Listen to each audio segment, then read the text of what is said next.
अस्सलाम वालेकुम नाजरीन, आप देख रहे हैं प्रोग्राम व्यूज ऑन न्यूज और मैं हूं आपकी होस्ट महक अशफाक। खबरों के तजिए के लिए हमारे साथ मौजूद हैं बिलाल जमान। अस्सलाम वालेकुम बिलाल साहब। जी, वालेकुम। बिलाल साहब, स्टेट बैंक ऑफ पाकिस्तान ने नोटों के नए डिज़ाइन मुतारिफ करवाने का फैसला किया है। काफ़ी अरसे से ये बात ज़ेर गौर थी, लेकिन अब बाकायदा सेनेट की कमेटी को बताया गया है कि नए नोटों के जो डिज़ाइन हैं वो ज़ेर गौर हैं और अगले साल या इस साल के एंड पर मार्केट में वो नोट आ जाएंगे। और इसके साथ ही 10 रुपये का जो नोट है उसको मरहला बार ख़त्म करने की तजवीज़ ज़ेर गौर है। तो भैया साहब, एक तो ये नए डिज़ाइन पे बात करें कि ये आप इस कदम को कैसा समझते हैं? और दूसरा कि 10 रुपए के अगर नोट ख़त्म हो जाता है, तो उसके क्या असरात होंगे? जी, बिल्कुल देखें, ये सलीम मांडवी वाला हैं और इनकी ज़ेर सदारत ये कमेटी का इजलास था और उन्होंने इसमें ये ज़िक्र भी किया। उन्होंने कहा हमने स्टेट बैंक को ग़ालिबन 2 साल पहले हमने 5-5 हज़ार के 3 नोट भिजवाए थे। अब ज़िक्र तो उन्होंने किया गवर्नर स्टेट बैंक का कि हमने गवर्नर स्टेट बैंक को 3 नोट भिजवाए थे। लेकिन बाद में उन्होंने थोड़ा-सा उस बात को ज़रा बोल करते हुए तो उन्होंने कहा कि जो स्टेट बैंक के हुकाम हैं, अब ग़ालिबन या गवर्नर स्टेट बैंक की बात हो रही थी। ये देखिए, उन्होंने हुकाम का ज़िक्र करते हुए कहा कि हुकाम भी उनमें से जो एक जाली नोट था, यानी कि हमें जो 3 नोट भिजवाए थे उनमें से एक जाली नोट था, वो भी उसको पकड़ नहीं पाए हुकाम। यानी कि ऑब्वियसली मशीन तो रीड कर लेती है, लेकिन जनरली देखने में वो इतना परफेक्ट था कि आम जो स्टेट बैंक के जो हुकाम हैं या इवन अगर गवर्नर की वो बात कर रहे थे कि वो भी उस नोट को पहचान नहीं सकते।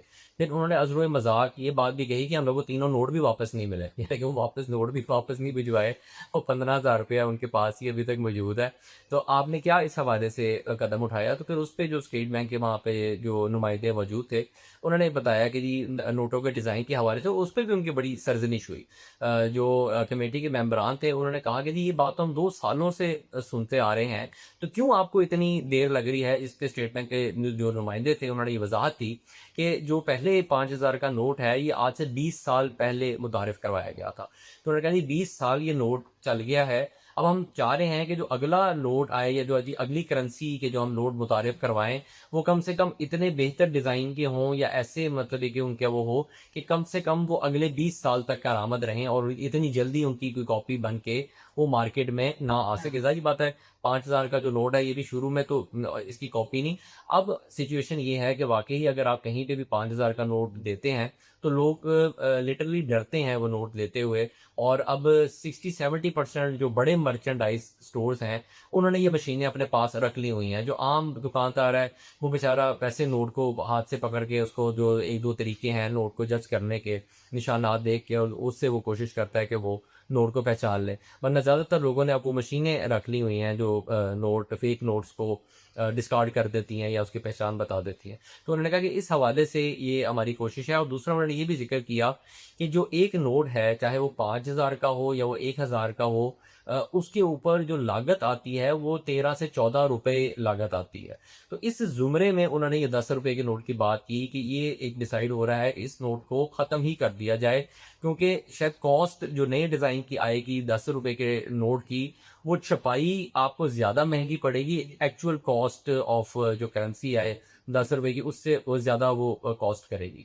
तो इस हवाले से ये तजवीज़ ज़ेर गौर है कि 10 रुपए का नोट ख़त्म कर दिया जाए। अब आए उसके मुतबादिल क्या होगा? ऑलरेडी मार्केट में 10 रुपए का सिक्का आया था, वो इतना पॉपुलर नहीं हुआ। अब वो कितनी तादाद में स्टेट बैंक ने छापा हुआ है, मार्केट में कहाँ-कहाँ अवेलेबल है, नहीं है। मैं समझता हूँ कि बिल्कुल होना तो चाहिए। मेरे ख़्याल से तो 5 रुपए का भी सिक्का होना चाहिए, क्योंकि आपको कोई मतलब हमारी करेंसी के अंदर इस वक़्त पाकिस्तानी जो रुपीज़ हैं, उसके अंदर अब 5 रुपए की वैल्यू इस सेंस के अंदर कि अब आप पेट्रोल डलवाने के लिए जाते हैं, आप शॉप पे कोई चीज़ लेने के लिए जाते हैं, तो अक्सर चीज़ों की जो कीमत है, वो ₹175, ₹165, ₹155, या फिर बच्चों की गोली ट्रॉफ़ी अगर आप लेते हैं, तो वो ₹5 उसकी कीमत होती है। तो आपके पास कोई एक्सचेंज वैल्यू नहीं है, दुकानदार के पास और कोई ऑप्शन नहीं है, सिवाय इसके कि वो आपको कहेगी जी आप ₹5 की चीज़ कोई और ले लें। या फिर ये है कि वो आपको अपनी तरफ से जो मतलब कि ज़रा बड़े रिटेलर्स या दुकानदार हैं, वो अपनी तरफ से ऊपर के ₹5 आपको छोड़ देते हैं। अगर आपका बिल 2,000 यानी वो ₹375 आपका बिल बना है, तो वो ₹2,370 वो आपसे ले लेंगे, वो ये काम कर लेते हैं। जी, बिल्कुल ठीक है। अच्छा बिलाल साहब, कुछ रिटायर्ड अफ़सरान जो हैं, उनकी बैरूनी मुल्क मुंतकिली का इंकशाफ़ हुआ है और वो अपनी पेंशन भी गैर मुल्की करेंसी में ले रहे हैं। तो ज़रा बताएँ कि किस कानून के तहत वो अपनी पेंशन जो है, वो गैर मुल्की करेंसी में ले रहे हैं? जी देखें, पहली बात तो ये है कि ज़ाहिर बात है किसी भी अफ़सर की बाहर मुंतकिली के ऊपर तो कोई ऐसा सवालिया निशान नहीं है। आपको इजाज़त है, मतलब हुँ, आप फ्री सिटीज़न हैं, कहीं पे भी आप जाना चाहते हैं तो आप जा सकते हैं। प्रॉब्लम इस चीज़ के अंदर है, अब बाज़ औक़ात रिटायर अगर आप किसी अच्छे ओहदे से रिटायर हुए हैं तो बाहर आपको मतलब बड़ी अच्छी कुकीज़ वगैरह भी आपको मिल जाती हैं, आपको बिल्कुल। जॉब्स वगैरह मिल जाती हैं। और अगर ऐसे किसी सिलसिले के अंदर कोई बंदा बाहर जाता है तो बिल्कुल भी उसके ऊपर कोई एतराज़ नहीं है। हाँ, ये बात ज़रूर है कि जब आप पाकिस्तान में किसी ओहदे से आप रिटायर होते हैं, तो रिटायर होने के बाद जो कवानीन हैं, मुल्की कवानीन, वो डिपेंड करता है कि वो आपके ऊपर किस हद तक लागू होते हैं। अगर आप किसी हाई सेंसिटिव पोजीशन के ऊपर थे, गवर्नमेंट के अंदर या किसी और फैसिलिटी के अंदर कि आपके पास कोई हाईली सेंसिटिव इन्फॉर्मेशन हो सकती है, तो फिर आपको एक एनओसी हुकूमत से रिक्वायर्ड होता है और वो भी उसकी मुद्दत होती है कि 3 साल के बाद, यानी कि कम से कम 3 साल आपने मुल्क के अंदर रहना होता है, उसके बाद आपको बाहर जाने की इजाज़त मिलती है। दूसरी बात ये कि आप जब बैरून मुल्क जाते हैं तो वहाँ पे आप की मतलब ये कि जो हम अक्सर यहाँ पे बात करते हैं कि किस बेस के ऊपर आप मुल्क से बाहर जा रहे हैं। क्या ऐसे लोगों की कभी इन्वेस्टिगेशन हुई? अभी तो ये बात भी सामने आई है कि ये जिन लोगों का जो ज़िक्र हो रहा है, जो सरकारी अफ़सरान हैं, इनका प्रॉपर डाटा भी हुकूमत के पास मौजूद नहीं है। तो ये क्या वजह है? क्यों आपके पास उनका डाटा, जब उनकी पेंशन यहाँ से जा रही है और वो पहले कन्वर्ट होती है, उनको बाहर किसी को पाउंड्स में, किसी को डॉलर्स में, किसी को रियाल्स में, किसी को दिनार्स में, और इस तरीके से उनको वो पेंशन ट्रांसफ़र हो रही है, तो फिर आपके पास उनका डाटा मौजूद क्यों नहीं है कि वो मुल्क से बाहर क्यों गए हैं? अपनी फैमिली के पास गए हैं, बाहर उनकी जायदादें क्या मौजूद हैं? और फिर इस हवाले से कि भई यहाँ पे उनकी तनख़्वाह कितनी थी और उस तनख़्वाह के अंदर जिसको हम कहते हैं ना मीन्स ऑफ जो है ना वो आपके जो लिविंग होते हैं, तो अगर आप के जो आपकी हैं मीन्स ऑफ लिविंग है वो आपके बियॉन्ड आपकी सैलरी होते हैं, तो भी उसके ऊपर बिल्कुल आपकी जवाबदेही होनी चाहिए थी।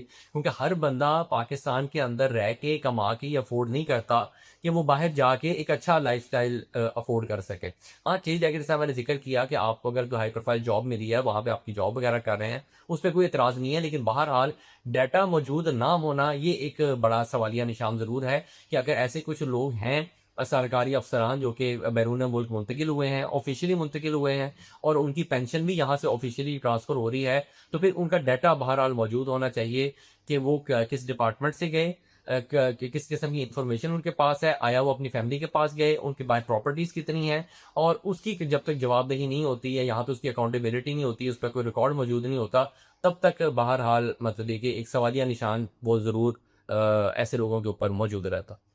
बिल्कुल ठीक है। अच्छा बिलाल साहब, इमरान ख़ान साहब से उनकी बहन मरीन नियाज़ी की फिर मुलाकात करवा दी गई है। लेकिन उज़्मा ख़ान और अलीमा ख़ान की अभी तक मुलाकात नहीं करवाई गई और उज़्मा ख़ान के साथ जब ये मुंतकिली हॉस्पिटल में की जा रही थी, तो जो कुछ भी उन्होंने बताया हो तो आपके सामने ही है। अलीमा ख़ान ने कहा है कि जिस तरह मतलब अदालत ने फ़ैसला दिया था उनकी मुंतकिली का और जिस तरह मुलाकात करवाने का, उस पर अमल नहीं हो रहा, तो मुझे अदालत से बड़ी उम्मीद है कि एक दफ़ा फिर जो है वो अदालत इस बात का नज़रसानी करे और मेरी बहन उज़्मा ख़ान की भी मुलाकात इमरान ख़ान साहब से करवाई जाए। तो बिलाल साहब, मेरा ये सवाल है कि नौरीन नियाज़ी पर केस भी चल रहा है एक, जिसमें मतलब केस इस हवाले से है कि उन्होंने फ़ौज के ख़िलाफ़ बड़े सख्त बयान दिया था। तो आपको क्या लगता है कि ये जो उनकी मुलाकात नरीन नियाज़ी की अब दूसरी दफ़ा भी करवाई गई है, तो ये कि कोई मैसेजिंग है, कोई कुछ समझाने की कोशिश की जा रही है? जी देखें, जो मुलाकात करवाई गई है इस पे बिल्कुल एक ये ज़रूर सवाल बनता है कि लास्ट टाइम तो ये जब शिफा हॉस्पिटल मुंतकिल करने का मामला था तब तो मुलाकात के लिए उज़्मा ख़ान को चूज़ किया गया था और उज़्मा ख़ान की मुलाकात करवाई गई थी। हाँ, अब ये ज़रूर है कि क्योंकि तब उज़्मा ख़ान ने मुलाकात के बाद इस तरीके से प्रेस कॉन्फ्रेंस करके वो सारी बात बयान की, शायद उस वजह से कुछ नाराज़गी हुकूमत की अपने एंड के ऊपर ज़रूर हो उनके साथ। जो मामला था नौरीन नियाज़ी का, वो तो उनके जो बयानात थे वो तो फ़ौज की हद तक थे।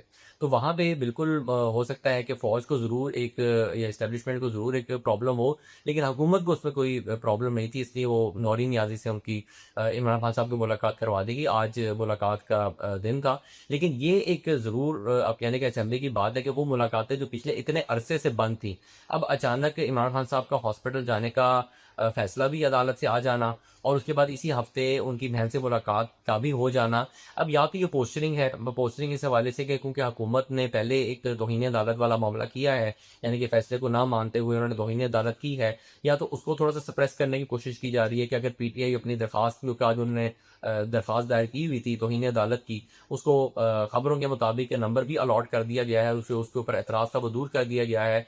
तो हो सकता है कि अंदर कहीं कुछ मामला रास्ता निकालने की कोशिश की जा रही हो, क्योंकि जो तौहीन अदालत का मामला है इसमें फ़ौरी तौर पे जो जवाबदेही है वो वज़ारत दाखिला से और बाज़ औक़ात वज़ीर-ए-आज़म भी इसकी लपेट में आ जाया करते हैं। तो ये एक तलवार ज़रूर बहरहाल उसके ऊपर लटक रही होती है। लेकिन मेरे ख़्याल से मामलात को सुलझाने के लिए ये मुलाकात करवा दी गई है कि अगर आप मामलात को नॉर्मलाइज़ करना चाहते हैं और चाहते हैं कि मुलाकातें वग़ैरह होती रहें, तो फिर उसके लिए रास्ता निकालना ज़रूरी है। बिल्कुल ठीक है। चलिए जी, प्रोग्राम व्यूज़ ऑन न्यूज़ के साथ अपनी होस्ट महक अशफाक को इजाज़त दीजिए। आपसे फिर मुलाकात होगी। अपना बहुत सारा ख़्याल रखिए, अपने फीडबैक से हमें आगाह करते रहिए and don't forget to subscribe Desi GV USA. अल्लाह हाफ़िज़।